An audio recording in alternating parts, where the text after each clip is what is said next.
Hey, what's up, everybody? Today we're going to be looking at a card that we haven't reviewed in a couple years, and that's the Delta Gold Card by American Express, as it currently has its highest increased sign-up offer since around 2021. I used to have a Delta card back in the day, but not anymore, as these days I only fly to different parts of Africa, and there aren't many good redemptions to Africa using Delta Skymiles. However, I realize that most of my audience doesn't travel to the same places I do, and may still be able to get good value from these miles and also benefit from the perks and benefits that come with the card. So go ahead and hit that like button for me, subscribe to the channel, and let's dive into the card. So for those that don't know, Delta has 4 co-branded personal credit cards that are all issued by American Express.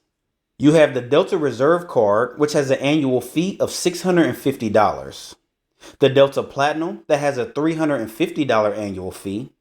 There's the card we'll be reviewing today, the Delta Gold, that has a $150 annual fee that is waived the first year, by the way. And lastly, you have the Delta Blue card that has no annual fee. All these cards have a wide variety of different perks and benefits for different types of travelers. And since the channel is going back to focusing mainly on credit card reviews, we'll be diving into all of them in the coming weeks. But for now, let's take a look at the increased sign-up bonus that the Delta Gold is offering. At the time of recording this video, you're going to earn 80,000 Delta Skymiles after you spend $3,000 on the card in the first 6 months of account opening. As I mentioned earlier, this is the highest increased sign-up offer on this card since around 2021. The points guide values Delta miles at around 1.2 cents per mile. So this 80,000 mile sign-up bonus would be valued at about $960, which is decent. This increased offer is scheduled to end October 23rd. So if you're interested, you might want to apply before then. Now that we've looked at the increased sign-up offer, let's switch gears and take a look at the point earning categories that come with the Delta Gold. Cardholders are going to earn 2x on Delta purchases made directly with Delta, 2x on US dining, 2x at supermarkets, and 1x on everything else. That comes out to a return on spend of 2.4% back on Delta purchases, dining, and at supermarkets, and 1.2% back on all other purchases. Not very good at all. For a card that has an annual fee of $150, American Express and Delta could have done much better. So, what about the perks and benefits of the card? Let's see if they make up for it in this department.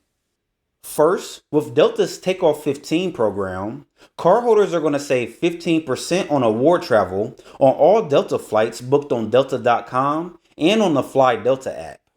So basically, on a flight that would have cost you 60,000 miles, that same flight is now only going to cost 51,000 miles. That's a pretty big savings.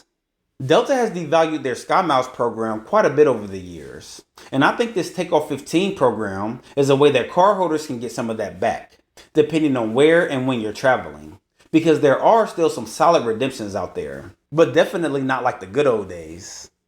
Next, you're going to be able to get up to $100 per year as a statement credit after you use your card to book a hotel stay or vacation rental through the Delta Stage program, which you can find on Delta.com.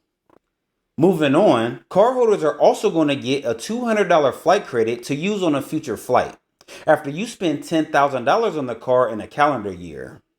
That's like 2% back on your spend, so nothing major here, but still decent. You're also going to get your first check bag free on up to $70 per round trip flight per person on your itinerary.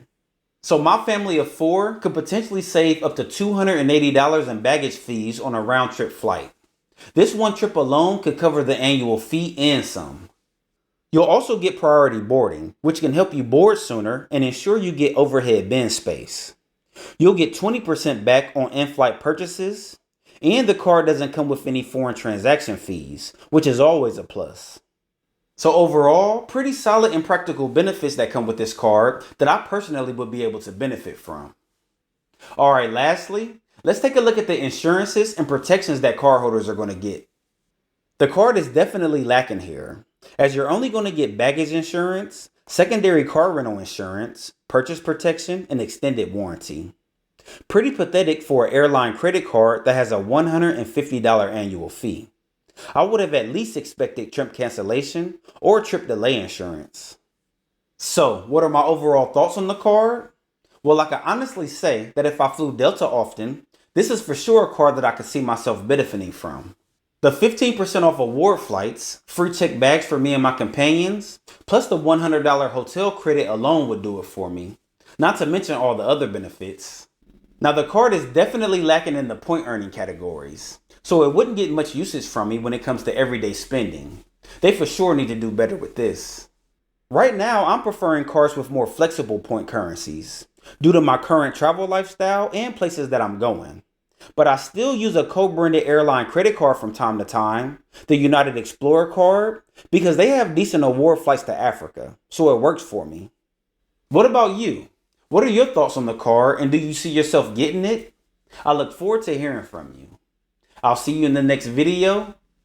Have a good one.